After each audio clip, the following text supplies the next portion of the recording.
Let's look at question number 14 in our general physics examination revision questions. Question number 14 says, in an experiment with a block of wood on an inclined plane, the following observations are made. Observation number 1, if the block is placed on the inclined plane, it remains there at rest. Observation number 2, if the block is given a small push, it accelerates towards the bottom without any further pushing. What conclusion can be drawn from these observations? A. The coefficient of kinetic friction must be negative. B. The coefficients of kinetic friction and static friction are equal. C. The coefficient of kinetic friction is larger than the coefficient of static friction. D. The coefficient of static friction is larger than the coefficient of kinetic friction. And then E. The coefficient of static friction is 0 and the coefficient of kinetic friction is non-zero. Okay, so what's the answer to this question? Now, for us to provide the answer to this question, we first of all have to understand what static and kinetic friction means. But before then, let's use a diagram to represent this question. Now, they said a block of wood on an inclined plane. So I'm just going to come here and draw an inclined plane. So let's call this solution or answer. All right, so we have solution there or answer. So let's say we have an inclined plane, which is this. So we'll have this, and then we have this. And here we have this. All right, so here's my inclined plane. Now they said you place a block of wood on this. Now this is case one. Let's call this case one. So we have this here. Here's wood on this. I'll place wood on this. Right, case one. They said if the block of wood is placed on the inclined plane, it remains at rest. Right? So for case one, it remains at rest. Before we analyze case one and case two, let's understand what kinetic and static friction means. Let's start with static friction. By definition, static friction is simply the force that opposes the initial motion between two surfaces that are in contact and at rest relative to each other. Okay. Now, one thing about static friction is that it acts in the opposite direction of an applied force, and its magnitude is equal to the applied force up to a maximum value. One key thing about a static friction is that it acts between here two surfaces that are in contact and most importantly at rest relative to each other. So here's how this works. Let's start with case one. Case one, if I place an object or wood here, I think they use wood here. Yep. If I place a block of wood here on an inclined plane like this, what you expect is that this block of wood would slide down this inclined plane. That's what you expect. But in this case here, if you look at the observation there, observation number one there says if the block is placed on the inclined plane, it remains there at rest. That means the block did not move. And if this block is placed here, the kind of friction, of course, this is at rest. This is the block. I'll just start this block. This is the block at rest, right? Now, this block is placed on this inclined plane. We are expecting that this block should slide down the inclined plane, but it is not sliding down. Instead, it remains there at rest.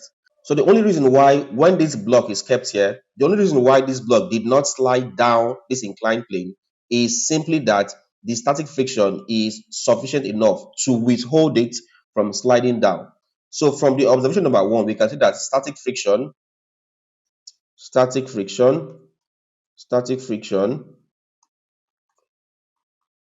is sufficient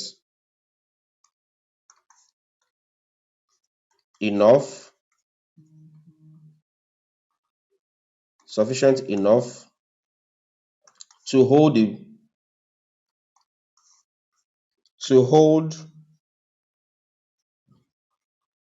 the block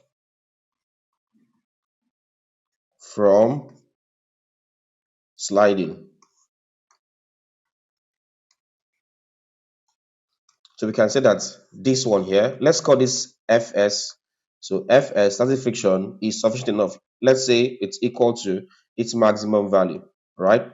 It is sufficient enough to hold the block from sliding. That's case one.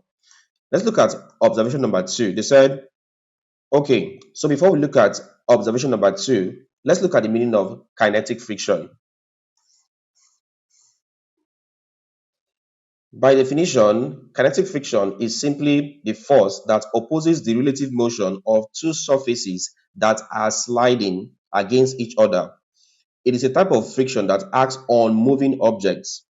It's always in the it is always in the direction opposite to the object's motion.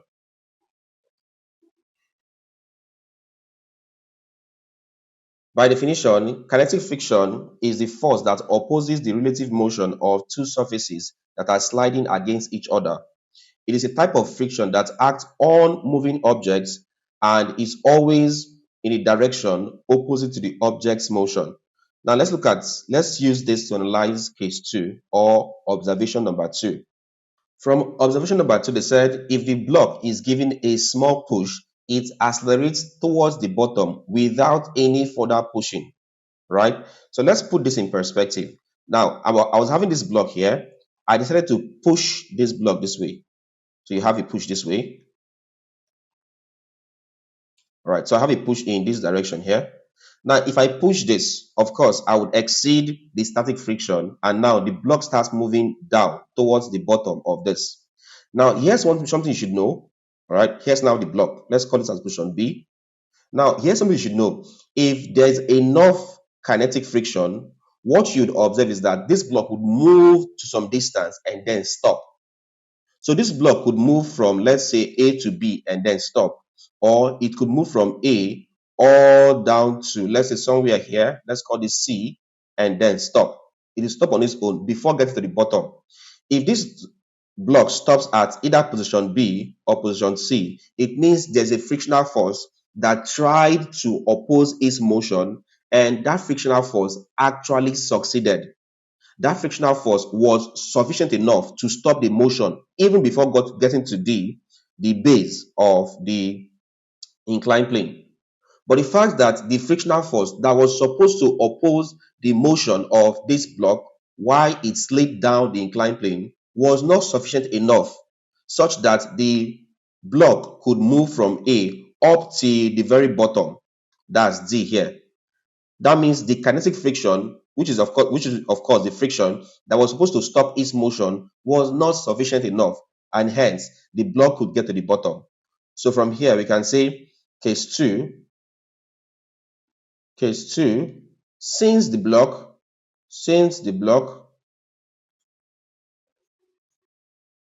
could get to the bottom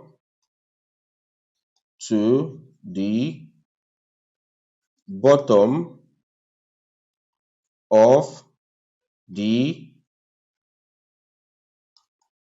inclined plane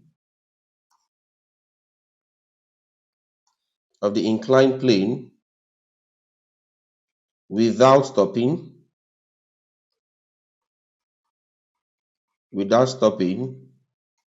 the kinetic friction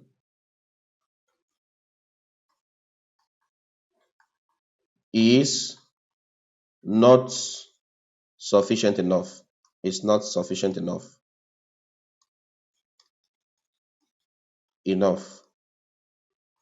So let's call this friction Fk. Kinetic friction is less, right? It's not sufficient enough, it's less. Now, when we compare this to what do we have? We have that the static friction was good enough, it was sufficient enough. Meanwhile, the kinetic friction was not sufficient enough. So from here, we can say that the static friction is actually greater than the kinetic friction because this could perform its duties properly by keeping the body at rest when it was placed at rest. But this could not perform its duty properly because the body could slide the top until from the top up till the bottom, could slide from the top to the bottom of the inclined plane without stopping. So this one here is lesser. So in essence, the static friction is greater than the kinetic friction. So this becomes the answer to that question, or we can say that kinetic friction is lesser than static friction. So let's see if we have an option like this, that is static friction.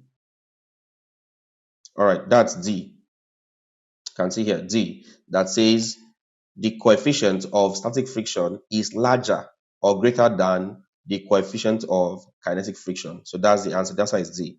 And you want to take note that this is almost always true. All right, this is almost always true, that static friction is always greater than kinetic friction. All right, guys. So that's how you solve this question. All right. Okay. So as usual, I'll give you a task. You try this question. Leave your answer in the comment section.